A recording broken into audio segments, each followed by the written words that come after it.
Aloha. I am very excited about my guest today, and I'm sure you're just going to love her. Her name is Michele Blood, and she really was a rock star, which is pretty fabulous. But I think she's even more of a rock star with what she does now than she did when she was on stage with that. So, welcome, Michele. I'm so glad that you're here with us today. Thank you, Emily. Yeah, I still record and perform though. I still do. Oh, that's great. Yeah, I never stop. I mean, the Rolling Stones are still going, so why shouldn't I? I'm like younger than them. Yeah, there you go. So I do. I do full circle. That's so wonderful. I think it's great when you're able to take what you love and be able to use it in a different way and still be able to do both things. So, and I'm sure everybody doesn't know what I'm talking about. So let's get to your story so that they will. You have used music with intentions, and I just think that that is a brilliant thing to do. And I'm anxious to hear you tell our listeners about that. Well, it's such a unique story. I mean, I've been a singer since I was 5 or 6 on TV professionally. And then I had many great bands. And then I had a really great band and we got signed to a great record label, Time Warner. We toured all over with Pretenders, NXS, you name it. At one stage we were so popular that we didn't stop gigging for 7 years. We just kept touring. Wow. 7 years.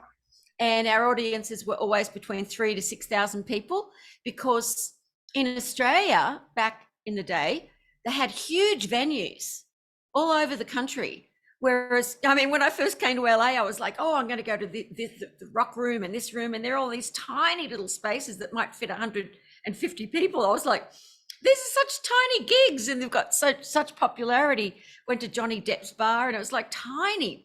I'm used to working on really big stages with big audiences.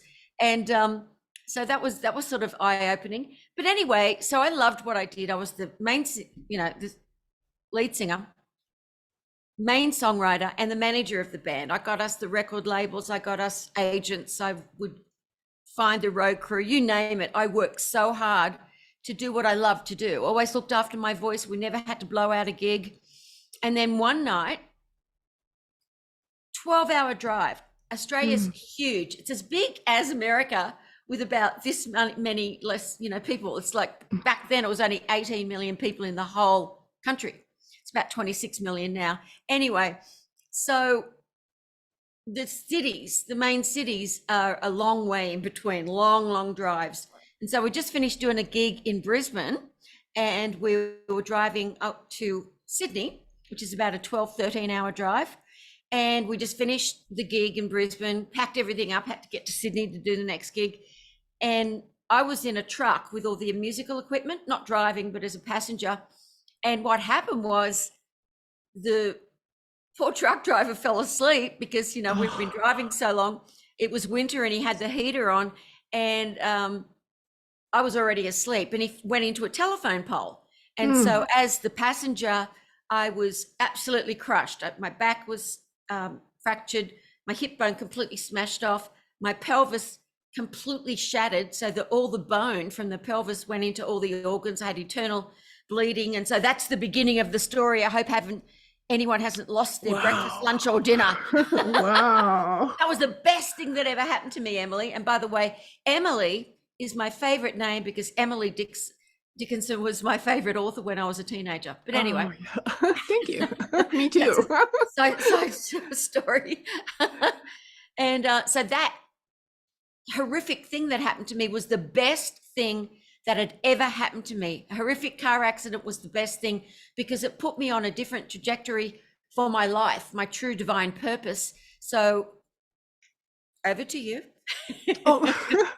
I want to know all about that true divine purpose because that's so wonderful. I've heard from other people that it's not until they realize where they actually are in life. We get so busy with whatever it is that we do every day.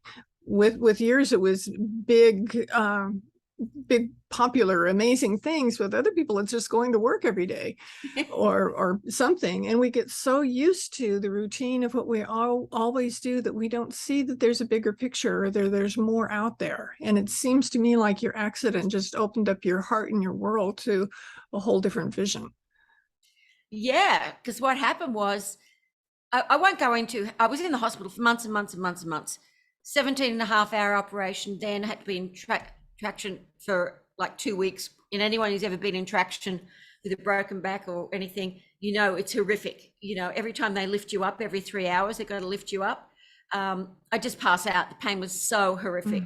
So I wasn't depressed because at that stage, the pain was so horrific that I couldn't think of anything. Well, you know, it wasn't until I started healing a little bit, and I was told if I ever did walk again, I would never walk again properly. One leg would be probably a little shorter than the other because of the operations and all of this stuff. And so I was like, what am I going to do? I can't do my crazy antics on stage anymore. Cartwheels, jumping on top of speakers, all that crazy stuff I did. And so I just didn't know. So that's when I started getting into real depression because of the fact that I didn't know what was going to happen. But what happened, something miraculous. People started bringing in tapes for me to listen to on positive thinking, which I'd never thought about, Emily, because I was on fire with what I did. I had strong willpower and I ran everything perfectly. I was so disciplined with my life just to get up on that stage, just to do the next music video. I loved it. It was what I loved to do the most. I knew when I was just 3 years old that whenever I sang, they'd put me on the kitchen table, everyone would start laughing and they were happy. And so I just realized, you know, I just want to keep singing because it makes people happy. Anyway, Napoleon Hill's book, they put the audio version of that on, Think and Grow Rich. Now, how could that change a young female Australian rock singer? How could that change her thinking? Because it was all about male entrepreneurs in the 1920s, Americans. I didn't care about any of the book I was listening to until the chapter came up, because it was an audio book, where Napoleon Hill had a little boy and his little infant son was born 100% deaf, 100% deaf. And he would go into his little boy's room every night for years and do affirmations, auto-suggestion. You can hear perfectly. You are so loved and you love in return. You've grown up to be a beautiful young man. You're so kind and compassionate. You're very successful and you hear perfectly. By the time he was just under 5, he was able to go to a normal hearing school. He had 30% of his hearing. And all the doctors said that was impossible with what science they knew at the time. They didn't know the science of mind. That's what they didn't know. Anyway, and so it just clicked. Emily, I just knew, you know, when you just know something, it's not like you just know that's going to work for me. There's something about it that's familiar. So I'm going to do an affirmation. So an affirmation, a positive statement you say about yourself to yourself.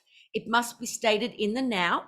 You can't say I will be, because the subconscious mind will be like, okay, well, I'll just wait until you are. When is the will? And so and it has to be emotionalized, Napoleon Hill said, for it to go into the treasury of your subconscious mind. Now, the fascinating thing about this is he wrote that in the 1920s. And even when I started teaching this in the early 90s, science hadn't been able to prove that auto-suggestion or affirmations or any of the visualization or anything actually work.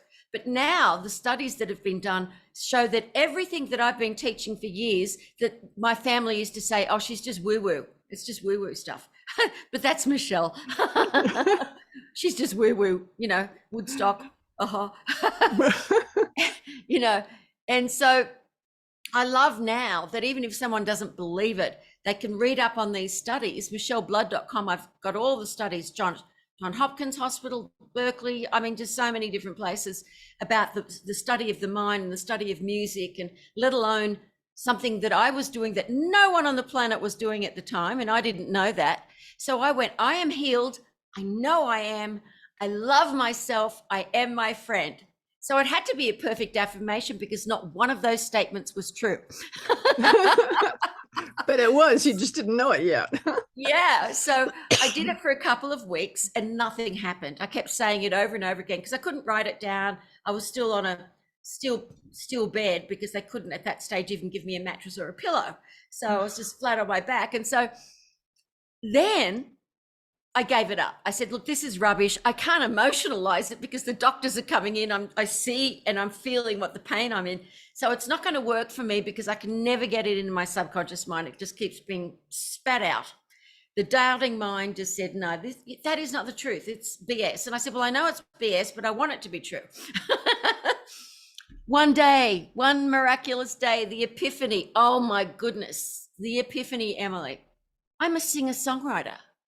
You can't get a song out of your head. Advertising agencies, and I had sung over the years jingles because it was extra money. I never told my band that because that would have been totally uncool. But anyway, it bought extra equipment for us. Jingles you can't get out of your head because advertising agencies know that with music, it goes into your subconscious mind straight away, and so does their product. So whenever you hear that jingle or that song, you think of their Toyota or whatever it is.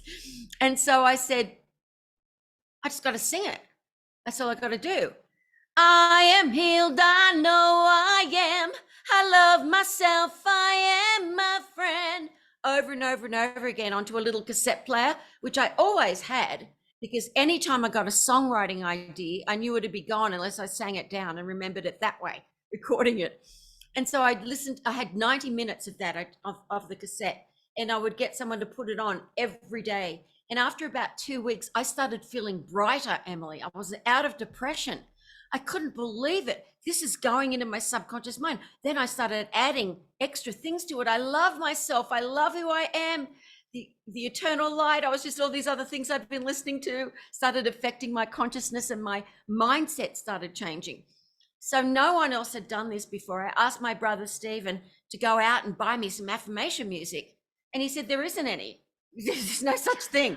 He said, there's plenty of affirmations. There's this lady called Louise Hay. She's got some affirmations and other people, but no. And so I became healed. I went into the recording studio and recorded the first month over 30 songs, 30 affirmation songs, but just for me and my band. I was never intending to sell them or give them to the public. This was just for our consciousness, because I said, okay, we're going to do one on success, on persistence, on happiness. So we recorded all of these songs. Journalists came out of the woodwork hearing about, because I'm a well-known singer, hearing about my healing. And then promoters, because then I was on TV talking about my healing and the affirmation songs, and they would get me to sing them on TV. And promoters started coming out of the woodwork, and they said, we want you to tour with Deepak Chopra, Wayne Dyer, Louise Hay, Bob Proctor. And I said, I don't know who any of those people are.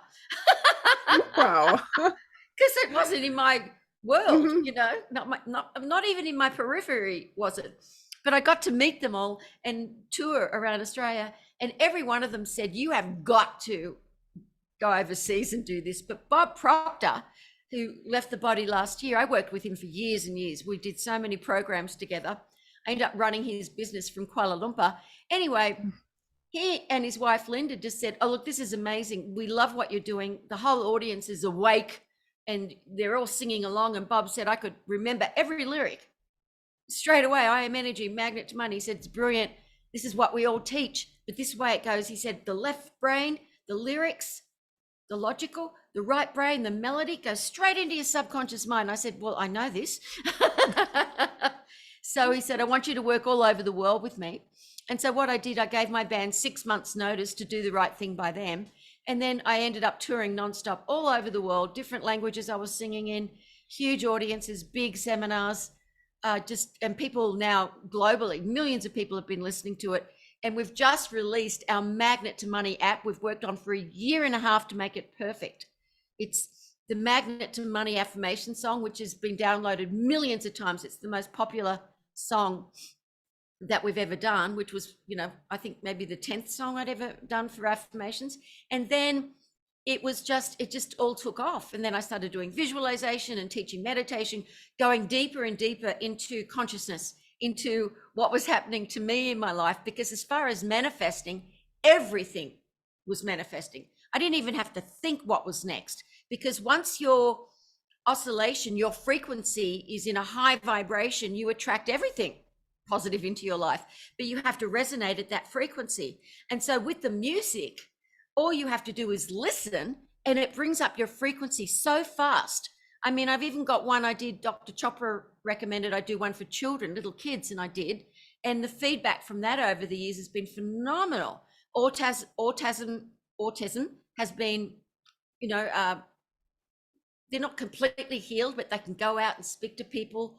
Slow learners, they realized they weren't slow learners. They don't have to go to a slow learner school. They just needed some positivity, some positive music to affirm who they were as little kids. So that's how it all began. And that's why I'm doing what I do now. And I still do albums nearly every year or two. And I love what I do. And, you know, my life is magical. And it is my purpose and my mission to relieve any suffering anyone's going through, whether it's lack of money, whatever it is, grief, whatever it is that they're going through, to bring them into not just a happy place, but a soulful, peaceful place. I look at it as like peace and joy combined is an awakening. Mm. That's so fabulous. I just absolutely love it. I fully believe in affirmations, and I love Louise Hay and all the people that you're talking about. And I know these things work, and I love music. I played flute from when I was a little kid, and I really love music. I have lots of professional musicians in my family. And I know there's a power there, and I didn't realize that somebody had tapped into it so perfectly as you have, and that the whole world needs to know you and what you're doing. Well, a lot do. We sell a lot. Yes, I'm sure they do. But there's a lot more people out there that need Yeah. No, I've got students in over 26 countries. Wow, that's fabulous. Yeah, we have huge Zoom events, and yeah, it's interesting, isn't it? When it's required for you to resonate and meet different people, you know, eternity just makes it happen. Just makes it happen. They're just right there. Yeah. When I saw what you were doing, I was like, well, this is one of the things that I love to do, is assist people. I go really deep into assisting people when their loved ones have left the body, explaining to them what to do with their loved ones' belongings, what happens when they leave the body, because I have gone through that Stargate hundreds of times, because I had an awakening, a full Kundalini awakening. I went off the grid for 12 years just studying meditation with an enlightened teacher. Wow. Because that's all I cared about, was finding God. Who's God? What is it? What is this heart glow I'm feeling? I feel soul sick and yet I'm happy. I've got to find out what it is. And so that's why I love to teach people, because once you go through that Stargate over and over again into different dimensions, once you're awakened, you meet amazing beings that teach you things. And then you find out, you just get downloaded into what really happens. And I've also been at the bedside of so many people as they've left the body to assist them. And I know what is going to happen for them next, and how they don't need to be afraid. I'm actually ordained Buddhist monk as well. I got ordained in Bhutan, the Enlightenment country. So, I mean, I'm really into, when I saw you said grief and happiness, I was like, that's something. Maybe I can come on another time and actually go through all of those processes, because I think the more teachers or people that know about it, and I'm not talking about going to a piano teacher who can't play the piano. I know what I'm talking about. I've had the experiences. And I think we could really delve deeply into a lot of the ways the Buddhists do it, that really assist the loved ones. And it assists more than anyone the person who's left the body, because they are immortal consciousness, and you can speak to them after they've left the body and assist them to not stay stuck here in any shape or form, no shadows of their self left, so that they can be free to go into a much better life the next life. So, and that's actually what really happens. So rather than Groundhog Day, I'm same circumstances, same family, still not rich. And, you know, you can just improve people's lives. I know when I meet people who may not consciously know who they used to be in a past life, but they are bankers or different people I've met that just, they're so happy. It's like they're farting daisies. They're so happy and they're so high in consciousness. You don't always have to be aware of who you are. I'm going to drop a couple of names here, but Richard Branson, I got to know quite well. And one conversation we had in Chicago together went for over 2.5 hours. I'm talking to him about why he likes to do the risky things and why he's who he is and how he became wealthy. And he was just like, "You're talking about me. I'm mesmerized. Keep talking then, love." Yeah. Because everyone's fascinated, even if they don't admit it to themselves, about mysticism and consciousness and who they really are. It is fascinating. You never get bored. Yes. And so many people, when they're dealing with grief and loss, that's the time when they're, I think, most open to see that there is something that they didn't know about before, and that when they're open, they can learn about, know about. And I would 100%. love to help you with anything that I could do with you on that, because I know that people need it. Yeah, maybe we could actually like do a program together as a Oh product, yeah, and I'll that would put be it on my awesome. and I'll put it on my website. Well, let's do it. Okay, I'm in. You've got the book. We could give it a package with your book and the audio. We can do an audio book together. Yeah, we'll just do it. Okay, I'm in, because I Yeah. just, my whole point with what I'm doing, I've had 2 husbands die. After the second one died, I thought, okay, now what do I do? You know, I'm not looking for somebody else to be with right now. I'm not sure I could handle that one more time, but I need to know my purpose. And it came to me just as clear as day that I'm supposed to be helping people who are dealing with grief and loss, and in a positive way that's going to help them to be able to have their best life No, experience. I want you to have millions and millions and millions of books of your book sold, because it's a really such a vital thing for them to know. And there's so many people, no offense, but they're teaching something they don't understand the spirituality of, the depth of it. And it's Hmm. really important to understand it. And it's not complicated. Anyone who attempts to make it complicated are trying to sell you something that they don't understand. I always say KISS, keep it simple and Simple. spiritual. Oh, I like that. That I love that last S. That's perfect. Yeah, no stupids here, just spirit. Yeah. Oh, that's wonderful. Wow. Yes, Well, so we'll get together after this. okay. We'll just have a conversation together. I'll get Trevor to set up. I know this people are listening to this, but you're actually listening to something being created.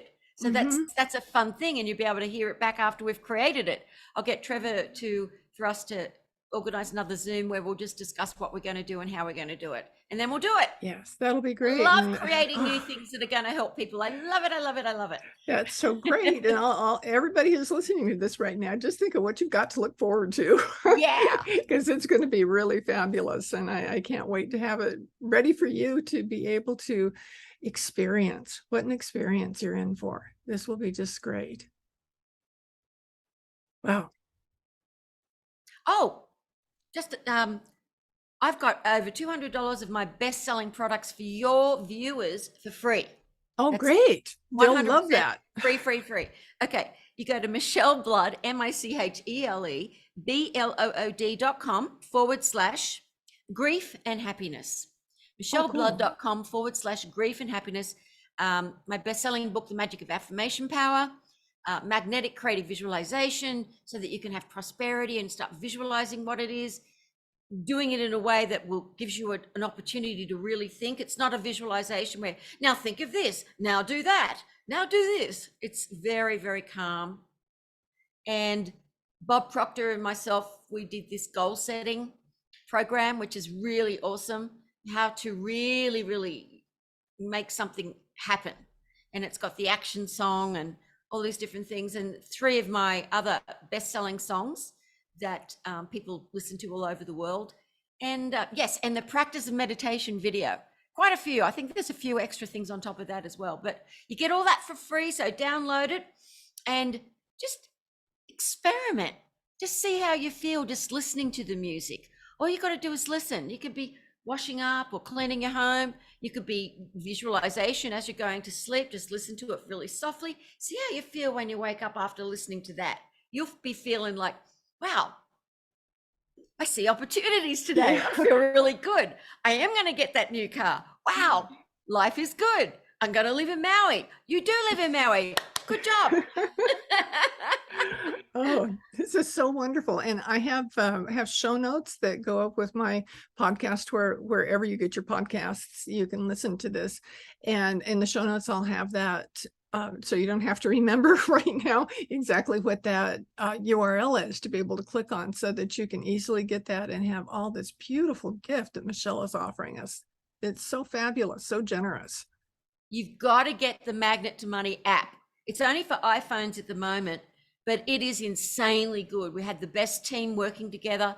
It's got over 63 affirmations with the music underneath. It's got the Magnet to Money song notifications, ringtones for 99 cents a month. Everyone else charges what? $10, $5, $6, $10 A lot. these positive thinking apps. So it's just been launched. We've worked on it for a year and a half, nearly nonstop with our team, different developers. So magnettomoniapp.com. Get it. It's going to change your life. It is beautiful. Beautiful. Oh, I can't wait to listen to that. I haven't listened to that yet. So I'm downloading it when we're done here. Good job.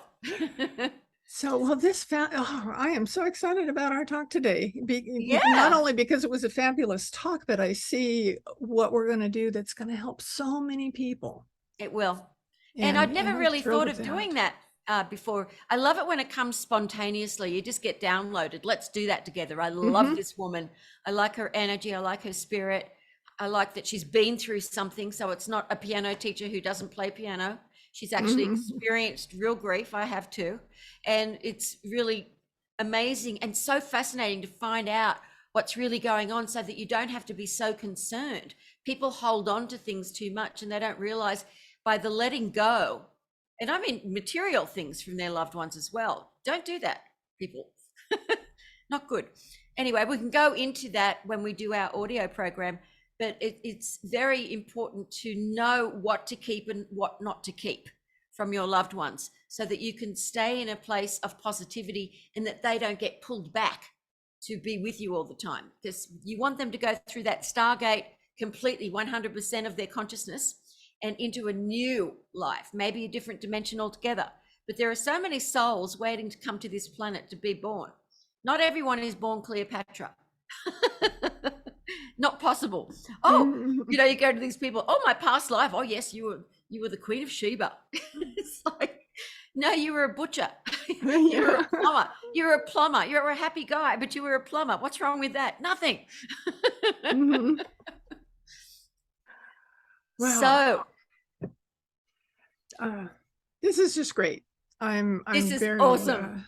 Yeah, it's just I'm so I don't want to say overwhelmed, because it's not overwhelmed. It's exactly what it's supposed to be, and It's nature. fabulous. It's natural. Yeah, it feels really, it's really energy, good. Red hot energy. There we go. So much love to you. I want to thank you so much, Emily, for writing that book. If you haven't got her book yet, get it now. Loving and Living Through Grief. Thank you. Get it. And it doesn't have to be that you've already gone through grief, but everyone's going to go through grief at some stage. So you will be prepared with the knowledge and the expertise of what to expect and what to do. That is not a negative. Everyone dies eventually, but you don't die. You're immortal consciousness. But when you're prepared for something, it helps in consciousness. It makes a huge difference, because once you've read Emily's book, then you will be prepared and you won't be in such a plummet. You'll know what to expect. It's really important.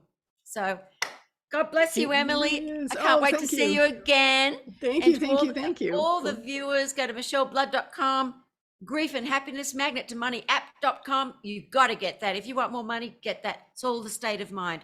That is what success is. Wow. Wonderful. Well, here we go from here. This is so wonderful. I'm so grateful for you, and all my listeners, I'm sure, are grateful for you and our conversation that we have here and what we're creating for them. That's going to just even open up their lives that much more, to have just a beautiful life, as we all should. And I've often said I'm happier now than I ever have been. And people are surprised. They said, how can you be that way with all the loss you've had? And I said, because I learned from everything. And I love being happy, and I love being able to share that happiness. And I can see And how being what we're single doing can helps. do it together. Hmm? Being single helps with happiness. Yeah. Yeah, because I make up my own choices and my own You mind gotta, about you gotta everything. be, you gotta be irreverent about this stuff. You just have to be. You can't take it, like Oscar Wilde said, life is too serious to be taken seriously. That's right. Absolutely. Absolutely. All Well, right, dear girl. thank you. Thank you for coming. Thank you for being here. And to my listeners, just wait to see what we've got in store for you. It's going to be pretty fabulous. And I can't wait to have you come back and listen to my next show. It's all going to be good. As they say in the classics, more love, more love. Aloha.